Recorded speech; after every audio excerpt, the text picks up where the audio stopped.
असंभव कुछ नहीं होता दोस्त, ये परिकल्पनाएं हैं खाली। और मैं आज तो आपको बहुत ईमानदारी से और 12 साल के तजुर्बे का निचोड़ निकाल के बता सकता हूं कि इस दुनिया में असंभव नाम का कोई शब्द होता ही नहीं है। इंसान कभी भी चंद्रमा पर नहीं पहुंच सकता, पृथ्वी विज्ञान की अधिकतम सीमा है।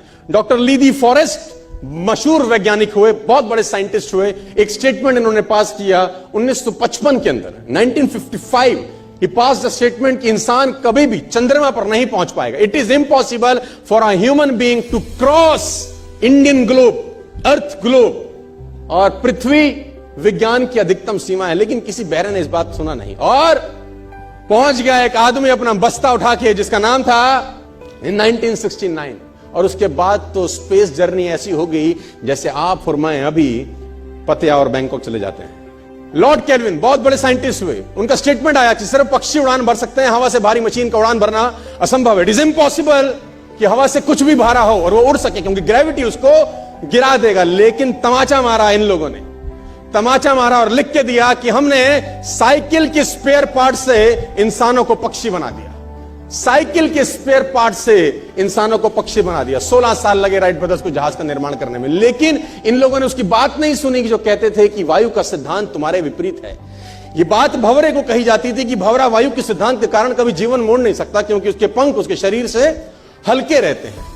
लेकिन भंवरा साला किसी स्कूल में गया नहीं आज तक। माई doctor told me I will never walk again.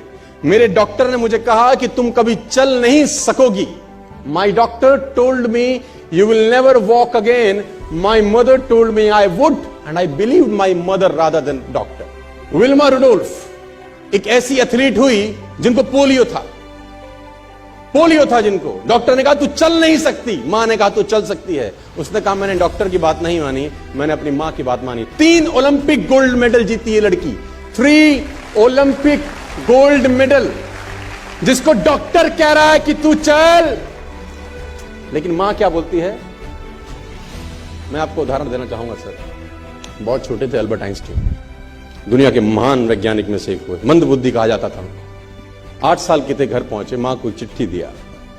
When he was 8 years old, came to his home, given letter to his mother. मां को एक चिट्ठी दिया, मां ने वो चिट्ठी पढ़ा। 8 साल के थे, और चिट्ठी में प्रिंसिपल का खत था उसकी मां के नाम।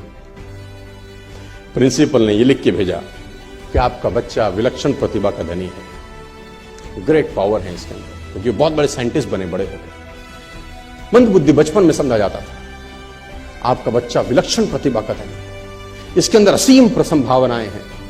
तो हमारा स्कूल, हमारी मैनेजमेंट, हमारी फैकल्टी, हमारा टीचर इस लायक नहीं है कि हम आपके बच्चे को अच्छी शिक्षा दे सकें। तो it's better for you to take care of your son. आप अपने बच्चों को अपने घर में पढ़ाइए, हम लायक नहीं है कि आपके बच्चे को पढ़ा सके। और उसकी मां ने पढ़ते पढ़ते आंखों में आंसू ले आई और उसने बच्चे को कहा कल से तू स्कूल नहीं जाएगा, मैं तेरी परवरिश घर पे करूं, क्योंकि तेरा टीचर तुझे इस लायक नहीं समझता। मतलब वो अपने आप को इस लायक नहीं समझते। बच्चा खुश हुआ, मोटिवेट हो गया और लग गया। उसकी मां का निधन हो गया, वो अल्बर्ट आइंस्टीन बहुत बड़े साइंटिस्ट हो गए। अल्बर्ट आइंस्टीन जब बहुत बड़े साइंटिस्ट हुए तो मकान शिफ्ट कर रहे थे अपना, और जीवन का सच्ची घटना वो अपनी ऑटोबायोग्राफी में लिखते हैं कि जब मैं मकान शिफ्ट कर रहा था तो एक ड्रॉस के अंदर मुझे वो व्हाइट कलर का पेपर फोल्डेड अवस्था में मिला। मुझे समझ नहीं था कि क्या है। मैंने उसको फोल्डिंग अवस्था से मिट्टी को हटा के जब खोला तो वो उस टीचर का लेटर था जो बहुत साल पहले टीचर ने मेरे हाथ में दिया था और मैंने अपनी मां के हाथ में रखा था। अब वो बड़ी उत्सुकता के साथ उस खत को पढ़ने लगे। जैसे उन्होंने खत पढ़ना शुरू किया और वो जार जार होकर रोए।